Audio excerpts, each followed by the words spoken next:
আচ্ছা, তো আমাদের হচ্ছে এ, আগের ক্লাসে আমরা মিশ্রণের প্রকৃতি রিলেটেড ম্যাথ গুলা করতেছিলাম। তো এইখানে দুইটা অ্যাসিড একটা ক্ষার যদি দেওয়া থাকতো, সেই ক্ষেত্রে আমাদের দুইটা অ্যাসিডকে একত্রীকরণ করে একটা তুল্য অ্যাসিড বানাইতে হইতো। অথবা দুইটা ক্ষার একটা অ্যাসিড যদি দেওয়া থাকে, তখন দুইটা ক্ষারকে একত্র করে তুল্য করতে হয়।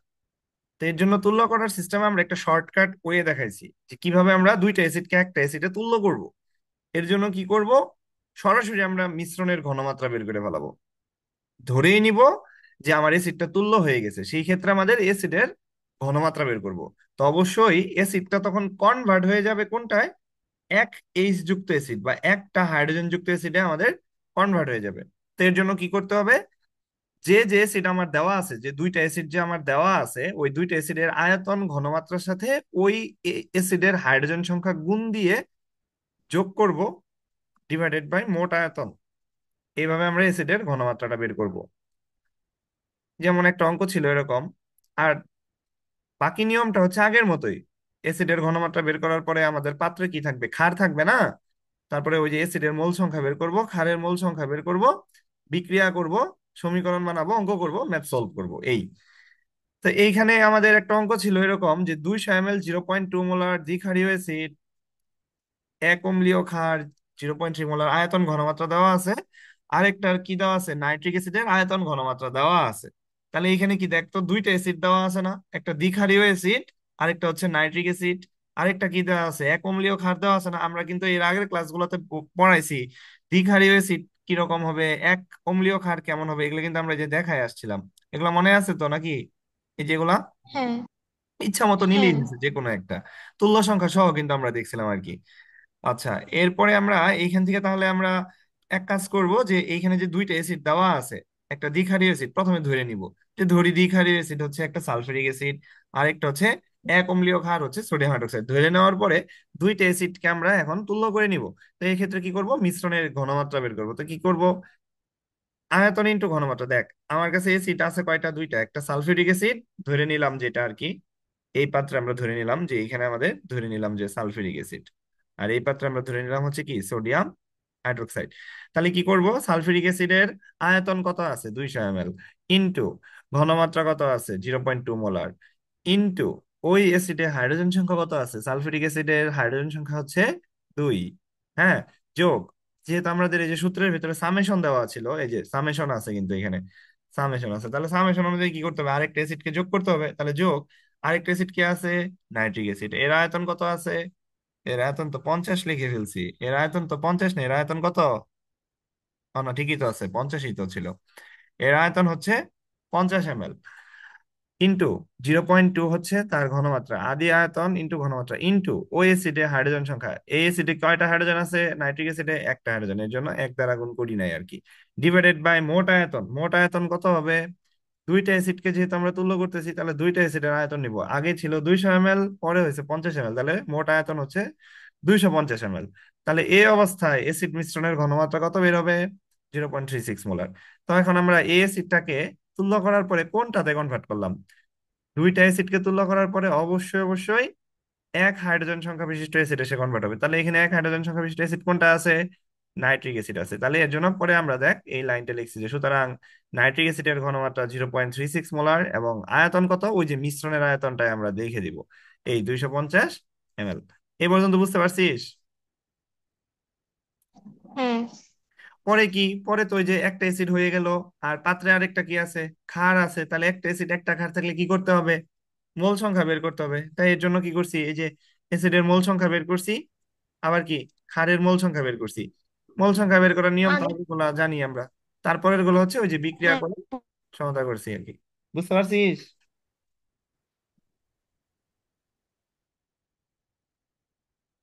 বুঝতে পারছিস এটা?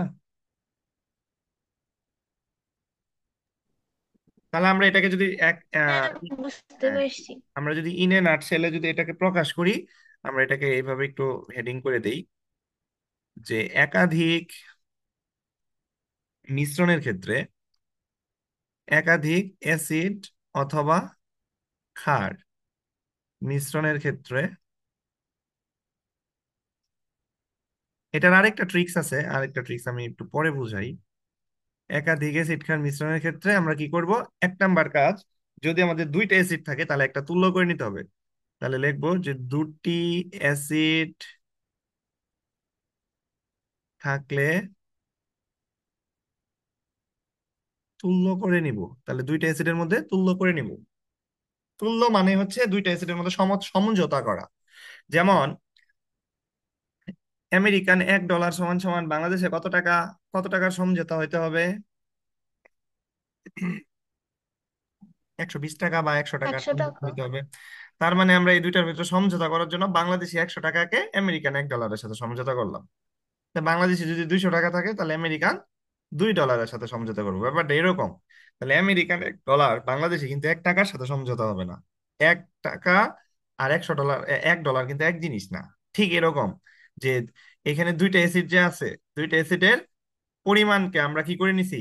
সমঝোতা করে একটা অ্যাসিডে কনভার্ট করছি, এটাকেই বলা হচ্ছে তুল্য করা। তাহলে দুইটা অ্যাসিড থাকলে তুল্য করে নিব, অথবা দুইটা ক্ষার থাকলে আমরা কি করব? তুল্য। তবে অ্যাসিড থেকেই প্রশ্ন আসে।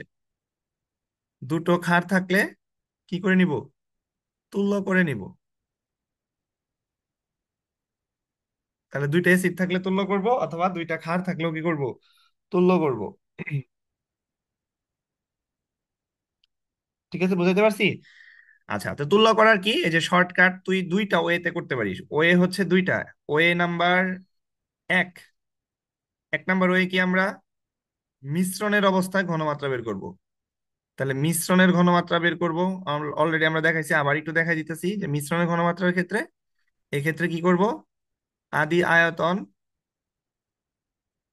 আদি আয়তন ইনটু ঘনমাত্রা ইনটু ওই আয়নের সংখ্যা। ওই আয়নে এইচ, মানে ওই অ্যাসিডে এইচ সংখ্যা। ওই অ্যাসিডে, ওই অ্যাসিডে এইচ সংখ্যা, আসলে এটা তুল্য সংখ্যা আর কি হবে, ডিভাইডেড বাই মোট আয়তন। এই কাজটা করে নেওয়ার পরে মিশ্রণ অ্যাসিড হয়ে যাবে, এবং সেই অ্যাসিডটা কি, এক এইচ যুক্ত অ্যাসিড হয়ে যাবে। তাহলে এই মিশ্রণের ঘনমাত্রাতে আমরা কিসে কনভার্ট করে ফেললাম? 1H যুক্ত অ্যাসিড আমরা কনভার্ট করলাম, যে অ্যাসিডটা তোর উদ্দীপকে থাকবে। এটা একটা ওয়ে, এটা একটা শর্টকাট ওয়ে। আর আরেকটা ওয়ে আছে, যেটা হচ্ছে বইয়ে এই ওয়েটা করা আছে, যে আয়তন আর ঘনমাত্রা, প্রশ্নে যে আয়তন দেওয়া আছে, এই আয়তন আর ঘনমাত্রাকে গুণ করব সরাসরি। আয়তন আর ঘনমাত্রা যদি গুণ করি তাহলে সরাসরি আমরা আয়তন পাবো, তখন ঘনমাত্রা অটোমেটিক্যালি 1 মোলার হয়ে যাবে। ব্যাপারটা কি বুঝাইতে পারছি? তার মানে আয়তন আর ঘনমাত্রা গুণ করে আমরা আয়তন যাই পাই না কেন, ঘনমাত্রা আমরা ফিক্সড করে দিলাম না? দেখতো, ঘনমাত্রা কি আমরা ফিক্সড করে দিলাম না? এইখানে আয়তন আগের থেকে এমএল থাকবে, পরে ওইটা কত হয়ে যাবে? এমএলই হবে। ঠিক আছে, এইভাবেও তোরা চেঞ্জ করতে পারিস। এটাকে বলা, এটাকেও কিন্তু তুল্য সংখ্যা, এটাকে কিন্তু তুল্যকরণ করা বলে। বুঝতে পারছি? ক্লিয়ার? কিন্তু এইখানে একটু কিন্তু আছে, কিন্তু দ্বিক্ষারীয় অ্যাসিডের ক্ষেত্রে, তোদের প্রশ্নে দ্বিক্ষারীয় অ্যাসিডই থাকে সাধারণত, বা দ্বিক্ষারীয় হইতে পারে বা ত্রিক্ষারীয় হইতে পারে, কিন্তু দ্বিক্ষারীয় অথবা ত্রিক্ষারীয় অ্যাসিডের ক্ষেত্রে, মানে হাইড্রোজেন সংখ্যা অনুযায়ী, বা আমরা আরো সহজ করে দিই, কিন্তু অ্যাসিডের হাইড্রোজেন সংখ্যা অনুযায়ী আয়তনকে দ্বিগুণ করব, কিন্তু অ্যাসিডের এইচ সংখ্যা অনুযায়ী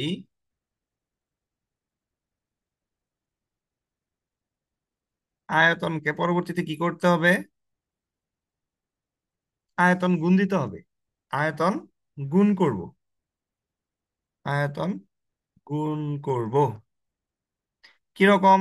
যদি এইচ সংখ্যা 2 হয়, যেমন ধর সালফিউরিক অ্যাসিড অথবা কার্বনিক অ্যাসিড, এদের বেলায় তুই কি করলি?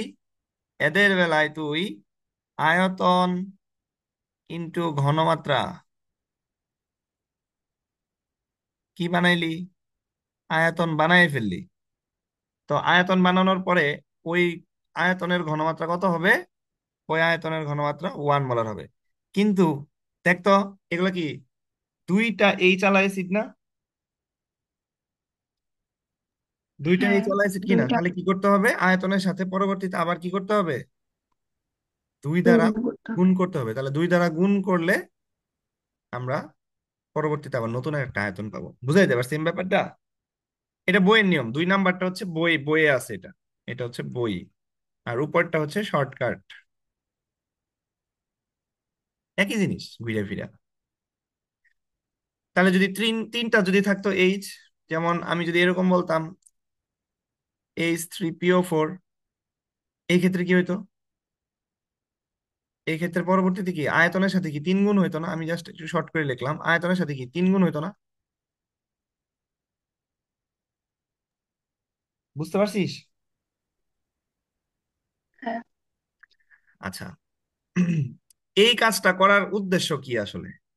এই কাজটা করার উদ্দেশ্য হচ্ছে, এই যে আয়তন দ্বারা যে পরবর্তীতে যে গুণ করে দিলি, এই কাজটা করার উদ্দেশ্য হচ্ছে এটা মাত্র H+ যুক্ত অ্যাসিড হয়ে গেল। কি হয়ে গেল? একটা এইচ যুক্ত অ্যাসিড হয়ে গেল। এই কাজটা করার উদ্দেশ্য কি? H+ যুক্ত অ্যাসিড হয়ে গেল। মানে একটা অ্যাসিডে তুই কনভার্ট করে দিলি, একটা হাইড্রোজেন যুক্ত অ্যাসিডে কনভার্ট করে দিলি। বিষয়টা কি বুঝতে পারছি? এটা তোদের কিন্তু বইয়েরই নিয়ম, যে আয়তন আর ঘনমাত্রা গুণ করলে কি পাওয়া যায়? আয়তন পাওয়া যায়, তখন ঘনমাত্রা কত হয়ে যায়? 1 মোলার। আমরা ফিক্সড করে ফেলছি। ঠিক সেম ভাবে যদি দুইটা এইচ যুক্ত, তিনটা এইচ যুক্ত অ্যাসিড থাকে, সেই ক্ষেত্রে আমরা যে রেজাল্টটা পাইলাম আয়তনের, তার সাথে আমরা ওই অ্যাসিডের কি সংখ্যা গুণ দিব? এইচ সংখ্যা গুণ দিব। গুণ দেওয়ার পরে আমাদের ওই আয়তন আর ওই ঘনমাত্রা H+ যুক্ত অ্যাসিডে কনভার্ট হয়ে যাবে। বল এই পর্যন্ত বুঝছিস কিনা? হ্যাঁ, এরপরে বুঝছি। আমাদের অ্যাসিডের মোট আয়তন বের করতে হবে। এরপরে অ্যাসিডের কি আয়তন বের করতে হবে? মোট আয়তন বের করতে হবে। তাহলে মোট আয়তন কি করবি, বের করবি? দেখবি যে আগে প্রশ্নে একটা এইচ যুক্ত অ্যাসিড আছে, পরে তুই যে তুল্য করার পরে একটা আয়তন পাইলি, আয়তন আর আয়তন গুণ করবি। করার পরে কত হবে? 1 মোলার হয়ে যাবে। বুঝাইতে পারছি? ক্লিয়ার কিনা বল? আয়তন 1 মোলার হবে। না না না, আয়তন যা, আয়তন তো এমএলই হবে, আয়তন এমএলই হবে, ঘনমাত্রা 1 মোলার হবে। আচ্ছা। আয়তন এমএলই হবে, ঘনমাত্রা 1 মোলার হবে। তাহলে দেখ, এই অ্যাসিডের মোট আয়তন তাহলে কয় এইচ যুক্ত? এই যে একটা এইচ ওয়ান। যুক্ত। এটাও হবে, এইভাবে একটাই। করলেও হবে। দেখ এইভাবে করলে কি হবে, ঘনমাত্রাটা কি 1 মোলারই তুই ফিক্সড করে রাখতেছিস না শুরু থেকেই? দেখ তো, ঘনমাত্রাটা কি ওয়ান হ্যাঁ। মোলারই ফিক্সড করে রাখতেছিস না সবসময়? শেষেও যায় কি 1 মোলার পাচ্ছিস না? এইটাই এই অঙ্কের, এইটাই ট্রিক্স। যে বইয়ে এইভাবে আমাদের করছে যে আমাদের ঘনমাত্রা 1 মোলারে কনভার্ট করে এই কাজটা করা হয়েছে। আর আমি তোদের কি করছি, শর্টকাটে যেটা শিখাইছি সেটা কি করছি, যে সরাসরি তুই ঘনমাত্রা যা হওয়ার তাই হবে। আর মোট আয়তনটা ওই যে দুইটা মিশ্রণের আয়তনটাই হচ্ছে মোট আয়তন হিসেবে থাকবে আর কি। বুঝে যেতে পারছি তোদের? হ্যাঁ, বুঝছি। তাহলে যেমন এখন আমরা একটা অঙ্ক করব, এই অঙ্ক অঙ্ক করলেই তোদের বুঝতে পারবি। যেমন এটা হচ্ছে কত সালে আসছে, রাজশাহী বোর্ড 19 সালে আসা কোশ্চেন। দেখ তোরা অঙ্কটা করবি, তোরা আগে শর্টকাটটা করবি, শর্টকাট ওয়েতে করবি, পরে আমি এই যে মূল নিয়মটা একটু দেখাই দিব বইয়েরটা। যা, তো এখানে তোর ডাটা হিসাবে দেওয়া আছে 50 ml 0.5 মোলার সোডিয়াম কার্বনেট দ্রবণ।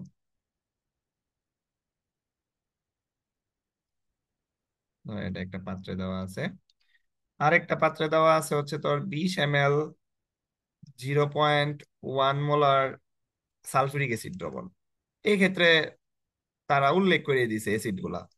উল্লেখ না থাকলেও সমস্যা নাই, উল্লেখ না থাকলে কি দ্বিক্ষারীয় অ্যাসিড, একক্ষারীয় অ্যাসিড এইরকম উল্লেখ থাকতে পারে। 40 ml 0.05 মোলার HCl দ্রবণ। তো এই তিনটা পাত্র তোর দেওয়া আছে, একটা হচ্ছে এ, একটা হচ্ছে বি, আর একটা হচ্ছে সি। প্রশ্ন বলছে এ বি সি পাত্রের দ্রবণ মিশ্রিত করলে, এ বি সি পাত্রের দ্রবণ মিশ্রিত করলে মিশ্রণের প্রকৃতি, মিশ্রণের প্রকৃতি বিশ্লেষণ করো।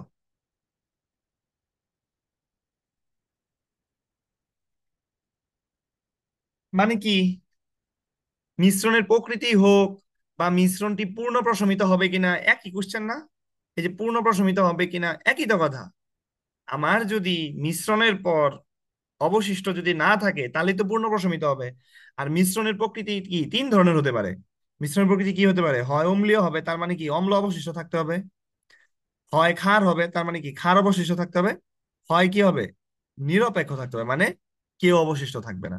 ব্যাপারটা কি বুঝাইতে পারছি? তাহলে এই ক্ষেত্রে আমাদের করণীয় কি? আমরা শর্টকাট ওয়েতে যাব। তাহলে প্রথমে আমরা লিখব যে অ্যাসিড মিশ্রণের, বা আমরা এইভাবে লিখবো বি ও সি পাত্রের মিশ্রিত অ্যাসিডের ঘনমাত্রা। মিশ্রিত অ্যাসিডের ঘনমাত্রা কত হবে?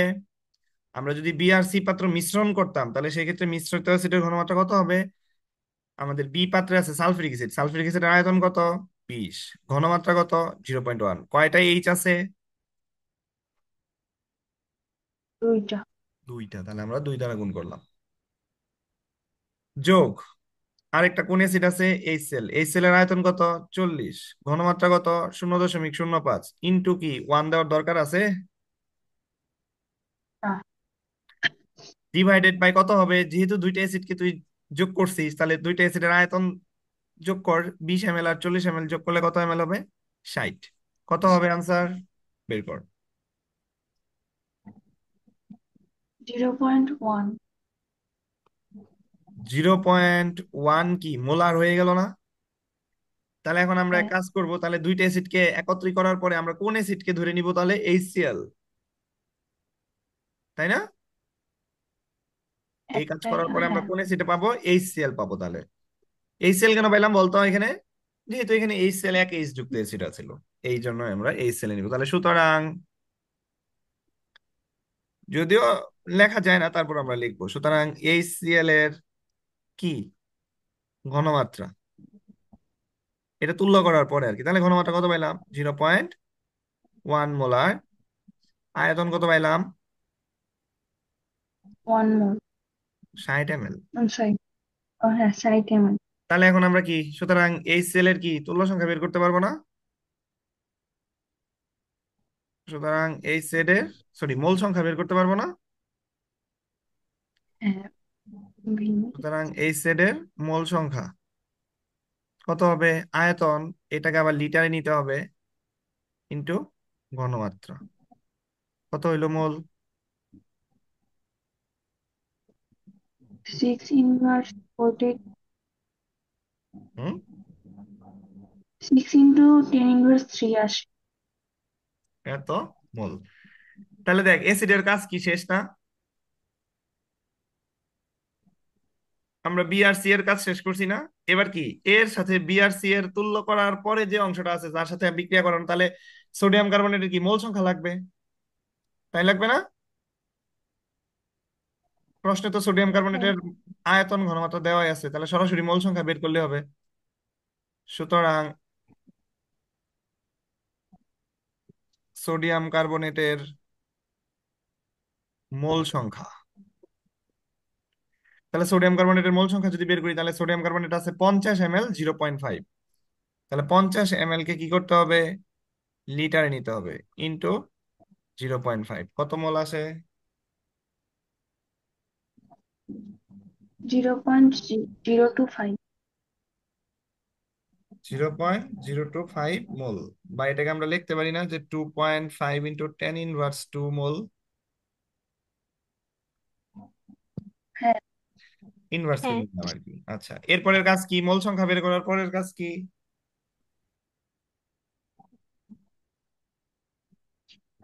তুল্য করব। হ্যাঁ, না, বিক্রিয়া করতে হবে না? হ্যাঁ, তাহলে বিক্রিয়া করে তুল্য করব। হ্যাঁ, তাহলে সোডিয়াম কার্বনেট প্লাস এইচসিএল বিক্রিয়া করার পরে আমরা কি দেখতেছি? Sodium chloride plus carbon die oxide plus পানি সমতা করার পরে এখানে 2 লিখবো, সরাসরি লিখে ফেলবো যে 1 মোল সোডিয়াম কার্বনেট ইকুইভ্যালেন্ট টু 2 মোল কি HCl। প্রশ্নে এখন কার পরিমাণ কম আছে, tan−2 না tan−3? tan−3টা কম আছে না? ইনভার্স মান হ্যাঁ, যত বড় তত এসি। মান কম, তার মানে HCl আবার এইখানে তুলনা করার পর কি বেশি আছে না? তাহলে HCl কে কয় মোল বানাবো? 1 মোল বানাবো। তাহলে 1 মোল HCl হালকা হাফ। ইকুইভ্যালেন্ট টু কয় মোল?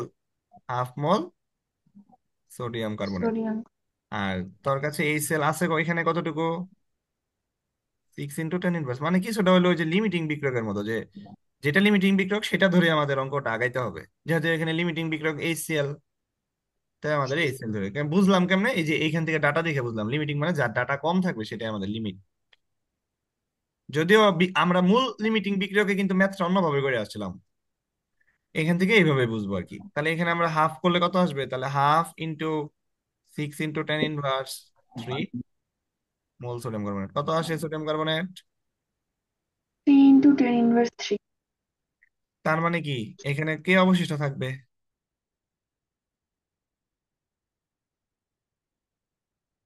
বুঝতেই তো পারতেছিস অবশিষ্ট কে থাকবে। সোডিয়াম কার্বনেট তোর কাছে আছে কতটুকু? 2.5 × 10⁻²। তোর কাছে খরচ হয়ে গেছে মাত্র 3 × 10⁻³। তাহলে সুতরাং মিশ্রণে সোডিয়াম কার্বনেট কি থাকবে? অবশিষ্ট অবশিষ্ট থাকে। কতটুকু থাকবে? 2.5 × 10⁻² মাইনাস 3 এইভাবে অঙ্কটা বড় হইলেও অঙ্কটা করে কিন্তু মজা পাবি তোরা। হ্যাঁ, হ্যাঁ, কতটুকু অবশিষ্ট থাকে মোল?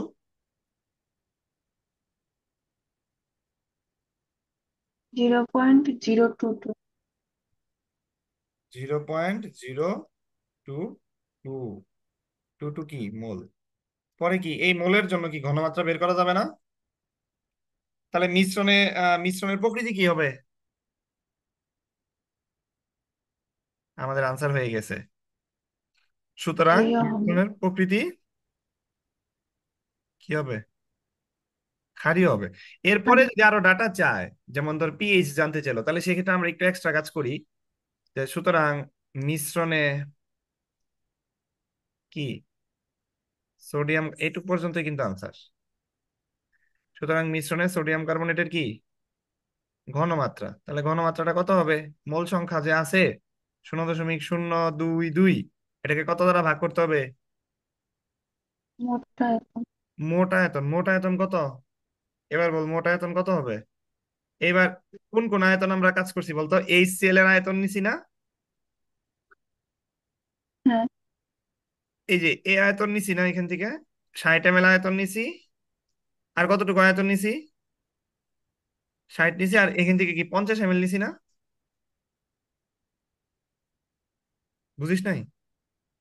হ্যাঁ, মানে এই যে মোট এই যে দেখ, তিনটা এইচসিএল নিচে। এর এইচসিএল এর কতটুকু নিছিস? 60 ml নিছিস। আর সোডিয়াম কার্বনের কতটুকু নিছিস? 50 ml নিছিস না? তুই কিন্তু এইভাবে এই এই দুইটারটা কিন্তু যোগ করতে পারবি না, কারণ এই দুইটাকে তো তুই বি আর সি কে তো আগে তুল্য করে নিছিস। এই দুইটাকে কি করে নিছিস? তুল্য করে নিছিস না?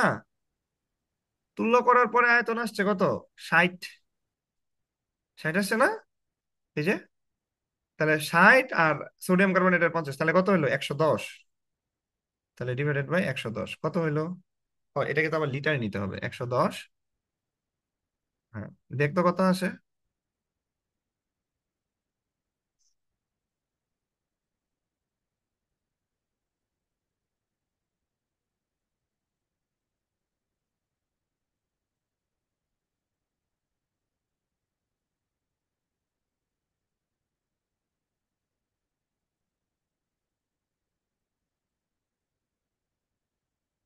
কত? 0.2 আসে। ওই গেট খুলতে গেছিলাম তো। এই মাইশা কই? মাইশা কি ঘুমাইতেছস? না, আমি খাচ্ছিলাম। হেই, না মানে আব্বু আসছিল তো দুধ নিয়ে, তো খাইতে ধরে আর কি। বুঝছি। ক্যালকুলেশন করছস? তোরা কি একজনে ক্যালকুলেশন করাস? 0.2 আসে। হ্যাঁ, হ্যাঁ, 0.2 মোলার আসবে, এটাই কি আমাদের, মানে এটাও কিন্তু আনসার। আমরা এটা দিয়ে আনসার দিব না, আমাদের আমাদের মিশ্রণের প্রকৃতি জানতে চাইছে, এটাই আনসার। তবে 0.2 কেন বের করলাম, কারণ আমাদের যদি তারা পিএইচ জানতে চাইতো, তাহলে কি হইতো? পিএইচ জানতে চাইলে ঘনমাত্রা লাগতো। তো এই আর কি ঘনমাত্রা। ওকে, বুঝতে পারছিস? আচ্ছা ধর হ্যাঁ। এখানে পিএইচটা বের করতে কেমনে, আমি একটু এক্সট্রা করে করাই আর একটু, পিএইচ বের করতে কেমনে? তাহলে কি লাগতো আমাদের পিএইচ এর ওইখানে জন্য, কি লাগতো? হ্যাঁ, তাহলে তোরা পিএইচ এর জন্য OH লাগবে। সরি পিওএইচ লাগতো। তাহলে সবসময় মনে রাখবি যে যদি প্রশ্নে ওএইচ আয়ন সরাসরি দেওয়া না থাকে, তাহলে অবশ্যই অবশ্যই কি দেওয়া থাকবে? ক্যাটায়ন দেওয়া থাকবে। আসবে না? ক্যাটায়ন যদি থাকে, তাহলে ক্যাটায়নের চার্জ সংখ্যা তোর গুণ করে দিতে হবে। ক্যাটায়নের চার্জ সংখ্যা এর সাথে ঘনমাত্রা গুণ করে দিয়ে এই যে নতুন করে আমাদের ওএইচ আয়নের ঘনমাত্রা বের করতে হবে। এটাও কিন্তু ওয়ান কাইন্ড অফ তুল্য করাই আর কি। ঠিক আছে? তাহলে বল, তাহলে এইখানে তুই তাহলে ওএইচ আয়নের ঘনমাত্রা কত পাবি? তাহলে সরাসরি কি পিওএইচ লেখা যায় না? সুতরাং পিওএইচ সমান সমান কি লেখা যায়? মাইনাস লগ অফ, কি লিখবি বল? তুই তো ওএইচ মনে মনে জানিস, কিন্তু আসলে অ্যাকচুয়ালি মান কত হবে? ক্যাটায়ন এখানে কত আছে? 2 আছে কি? হ্যাঁ, ক্যাটায়ন কি সোডিয়াম, সোডিয়াম কি 2 না? তাহলে হ্যাঁ, হুম, তাহলে সোডিয়াম 2 আর ঘনমাত্রা কত আছে? 0.2। 0.2।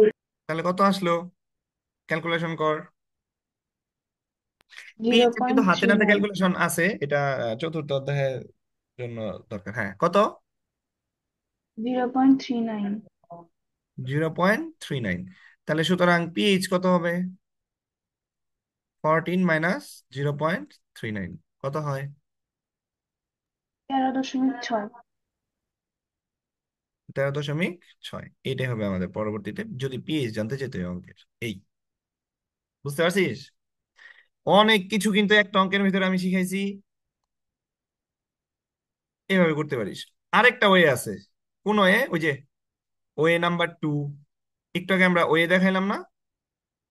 এই ওয়েতে আমরা করতে পারি। আমরা ওয়ে নাম্বার 2টা যদি একটু অ্যাপ্লাই করি তাহলে কি হবে?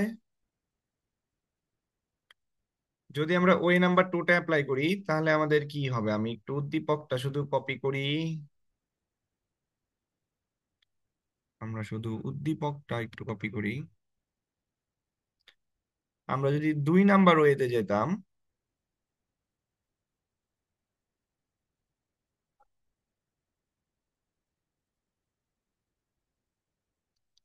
তাহলে 2 নাম্বার ওয়েতে যাওয়ার জন্য আমাদের কি করতে হতো বলতো? দুইটা অ্যাসিডকে কি আগে তুল্য করতে হতো না?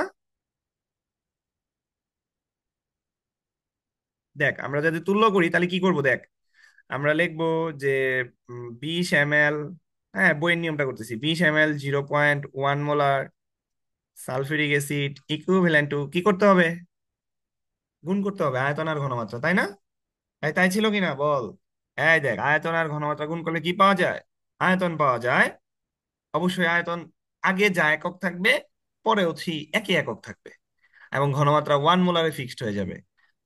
হ্যাঁ বল কত হবে? 20 × 0.1 মানে কি 2 না? 2 ml না? 0.1 মানে 1/10। 2 ml কি হয়ে গেল? 1 মোলার কি সালফিউরিক অ্যাসিড হয়ে গেল না? হ্যাঁ, এবার কি করতে হবে বল? সালফিউরিক অ্যাসিড কি এইচ সংখ্যা কয়টা? সালফিউরিক অ্যাসিডে এইচ সংখ্যা কয়টা? দুইটা না? 2টা। এরপরে কি করতে হবে? তাহলে 2কে আবার 2 দ্বারা গুণ করতে হবে, যেহেতু এই সংখ্যা 2, তার মানে কত হয়ে যাবে? 4 ml 1 মোলার কি হয়ে যাবে? এইচ প্লাস দ্রবণ হয়ে যাবে। বুঝতে পারছিস? এই যে একটা একটা তুলনা করা হয়ে গেল। বইয়ের নিয়মটা কিন্তু আমি দেখাচ্ছি, এটাও কিন্তু সহজ। আরেকটা কি আছে আমাদের? 40 ml আছে। 40 ml 0.05 মোলার HCl, এটাকে যদি আমরা তুলনা করি তাহলে কত হবে? 40 × 0.05, আনসার কত হয় বল বল বল? এটা 1 মোলার হয়ে যাবে। 1 মোলার HCl। 2। এটা 2 হয়। তাহলে এটা 2 ml, 2 ml এত দ্রবণ। এটার কি গুণ করার দরকার আছে পরে? না, একই তো। হ্যাঁ, একই তো। এরপর আমরা কি করব? দুইটা অ্যাসিডকে একত্রীকরণ করব। তাহলে যেহেতু দুইটা অ্যাসিড আছে, এই যে H প্লাস দ্রবণ, তাহলে সুতরাং হ্যাঁ অ্যাসিড দ্রবণের অ্যাসিড দ্রবণের আয়তন, আয়তন কত হবে? আগে আছে 4 ml, পরে হয়েছে কত ml? 2 ml, তার মানে কত? 4 + 2 ml। বা তোরা এক কাজ করতে 6 পারিস, এক লাইনে সবগুলা নিয়ে আসতে পারিস একবারে। সুতরাং এসিড দ্রবণের পরিমাণ, আয়তনও বের করলি, ঘনমাত্রাও বের করলি। এসিড দ্রবণের পরিমাণ এত ml, কত ঘনমাত্রা? 1 মোলারই না? দেখতো এরো 1 মোলার, এরো 1 মোলার। যদি কখনো এরকম থাকে যে দুইটা অ্যাসিডের এইচ সংখ্যাও সমান, তাদের ঘনমাত্রাও সমান, টাস করে কি করবি? আয়তন যোগ দিয়ে দিবি। ঠিক আছে? এর জন্যই তো তাদেরকে 1 মোলার বানায় নেওয়া হয়েছে, এই কাজ করার জন্য। ঠিক এই যে সুতরাং দিয়ে যে এই কাজটা করছি, এই কাজটা করার জন্যই তাদেরকে ঘনমাত্রা 1 মোলার কনভার্ট করা হয়েছে। তাহলে কত হবে এখানে? 6 ml 1 মোলার। বুঝতে পারছিস? সুতরাং অ্যাসিড হিসেবে তুই HCl ধরে নে। সুতরাং HCl এর, বা এখানে অ্যাসিড দ্রবণ বলতে তুই ব্র্যাকেটে লিখে নিবি অ্যাসিড দ্রবণের পরিমাণ, যেহেতু তুল্য করা হয়ে গেছে। যদিও বইতে অন্যভাবে করা আছে জিনিসটা, তারপরে এখানে এতটুকু আমরা করতেই পারি। সুতরাং HCl এর কি সংখ্যা? মোল সংখ্যা। মোল সংখ্যা এখন বের কর।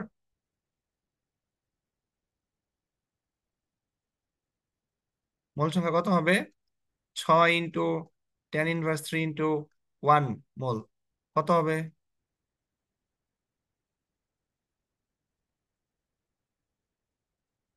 এতই, 6 × 10⁻³ এতই, হবে। এতই, এতই থাকবে। এত মোল। আর আরেকটা কি আছে আমাদের? এই সেল শেষ এই তুল্য ফুল্ল করার পরে কি সোডিয়াম কার্বনেট আছে না? তাহলে সোডিয়াম কার্বনেটের মোল সংখ্যা। সুতরাং সোডিয়াম কার্বনেটের মোল সংখ্যা,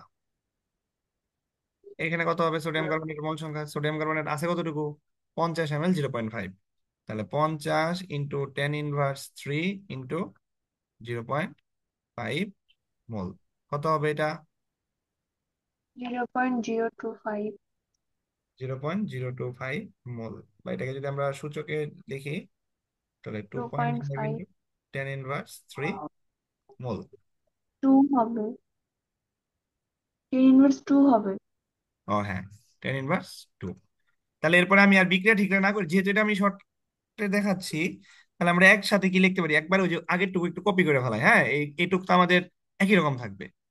এইটুক কিন্তু আমাদের এই যে এই বিক্রিয়ার অংশটুকু থেকে নিয়ে এই পর্যন্ত আমাদের কিন্তু একই রকম থাকবে।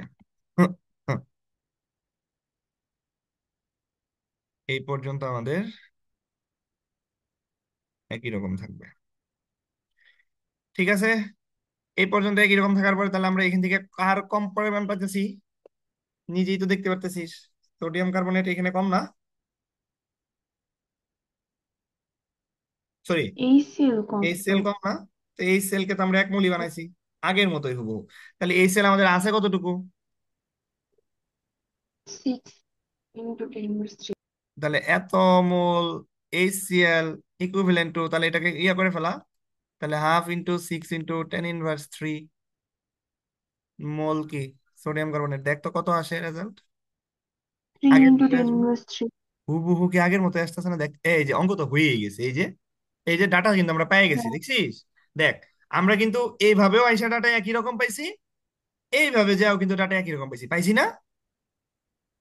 হুম। এই যে দেখ, এই যে একই রকম ডাটা পাওয়া গেছে। তার মানে কি দুই ভাবেই করা যায়। বই আরেকটা নিয়ম আছে, ওইভাবেও করা যায়। বুঝাইতে পারছি আমি তোদের? তাহলে এখন যে পারে না, সে অঙ্ক দেখলো, নিয়ম দেখলো, এখন তো এক এক জায়গায় এক এক রকম নিয়ম। এই অধ্যায়ের এই অঙ্কগুলা, বিশেষ করে মিশ্রণের অঙ্কগুলা, ক্লিয়ার? আমাকে কি এর পরেরটুকু করাইতে হবে? হ্যাঁ। পরেরটুকু না। কি আগের মতোই না? তার মানে এটুকু আমাদের পরে, হ্যাঁ। তার মানে পরে আগের মতোই আমরাই হবে আর কি। ঠিক আছে? এখন এখন আমাদের আছে টাইম 2 মিনিট। 2 মিনিটের মধ্যে একটা ছোট্ট আলোচনা করি। ছোট্ট আলোচনা হচ্ছে যে তোকে বললো কি, যে লিটমাস পেপারের পরিবর্তন কি হবে মিশ্রণের প্রকৃতি জানার পরে। যদি এই ধরনের কোশ্চেন আসে যে লিটমাস পেপারের প্রকৃতি কি হবে, লিটমাস পেপারের যদি প্রকৃতি আসে, তাহলে এক কথায় মনে রাখবি অনিল। কি মনে রাখবো? অনিল। অনিল মানে কি? অনিল মানে হচ্ছে অম্ল নীল লিটমাস, যেহেতু আমাদের লিটমাস পেপারের গল্প, তাহলে নীল লিটমাসকে সে কি করবে? লাল করবে। তার মানে অম্ল কি করবে? নীল লিটমাসকে লাল করবে। বুঝাইতে পারছি? লিটমাস পেপারের গল্প আসলেই এই ঘটনা। ক্লিয়ার? বুঝাইতে পারছি? হ্যাঁ। তার মানে যদি আমাদের মিশ্রণটা কি হয়, অম্ল হয়, তাহলে নীল লিটমাস লাল করবে, তাহলে ক্ষার হলে কি হবে? লাল লিটমাসকে নীল করবে। লাল লিটমাসকে নীল করবে। শেষ, ঘটনা শেষ। প্রচুর প্রশ্ন আসে দিনাজপুর বোর্ড, এই ধরনের প্রশ্ন আছে, যেমন বরিশাল বোর্ড টিএস এর অঙ্ক দিচ্ছে। আমি কবিরের, তোদের কাছে যদি কবিরের বই থাকে, কবিরের বই প্রচুর পরিমাণে অঙ্ক আছে এই রিলেটেড, একটু করিস। হাজিরির বই তো আছেই, হাজিরির বই রিলেটেড অঙ্ক আমরা সব করে ফেলছি। ক্লিয়ার? হ্যাঁ। হ্যাঁ। তাহলে এরকম আমাদের মূল উদ্দেশ্য ছিল হচ্ছে, এই যে দুইটা অ্যাসিড বা দুইটা ক্ষার থাকলে, যেমন আমি আম, তোদের আমি এক কাজ করি, তোদের হচ্ছে আমি ওই যে গ্রুপে কয়েকটা আমি অঙ্কের ছবি দিয়ে দিচ্ছি, হ্যাঁ, যে আমি ক্লাস নোটের ছবি আছে, অঙ্ক ওদেরকে আমি দিছিলাম, আরো এক্সট্রা কিছু মিশ্রণের অঙ্ক তোদের আমি দিচ্ছি, ওগুলা তোরা একটু নিজে নিজে প্র্যাকটিস করে আমাকে যে গ্রুপে জমা দিবি মেসেঞ্জারে। ওকে? আচ্ছা। ওকে। তাহলে এই পর্যন্ত কোনো সমস্যা থাকলে বল, নয়তো আমাদের ক্লাস শেষ হয়ে যাবে। আমরা নেক্সট ক্লাসে টাইট্রেশন শুরু করব। টাইট্রেশন, নির্দেশক, নির্দেশকের গ্রাফ, এগুলো আমাদের লাগবে। তারপর আমরা জারণ বিজারণ আস্তে ধীরে করবো আর কি। আর কয়টা লেকচার হবে কি এই ক্লাসটার? এটার নাই, এটা শেষ, চারটা। মিশ্রণের অঙ্ক শেষ, এই যে আজকে তো শেষই করে দিলাম। শেষে যে লিটমাস পেপার, তোরা যে অঙ্ক করলেই বুঝতে পারবি। তোরা আজকে এখন অঙ্কটা নিয়ে বস, তাহলেই হবে। আমি নেক্সট ক্লাসে হচ্ছে নির্দেশক, টাইট্রেশন নিয়ে কাজ শুরু করব। নেক্সট হচ্ছে টাইট্রেশন। আর টাইট্রেশন আর হচ্ছে চারটা নির্দেশক। টপিক। হ্যাঁ, টাইট্রেশন একটা। এটা হ্যাঁ, এটা তোদের নির্দেশক, ল্যাবেও, জারণ বিজারণ। ল্যাবেও আসবে। হ্যাঁ। হ্যাঁ। চারটা টপিক বাকি আছে, টাইট্রেশন, নির্দেশন, তারপর হচ্ছে জারণ বিজারণ, আর হচ্ছে একই না, আয়োডোর টাইট্রেশনের কি। ভিতরে নির্দেশক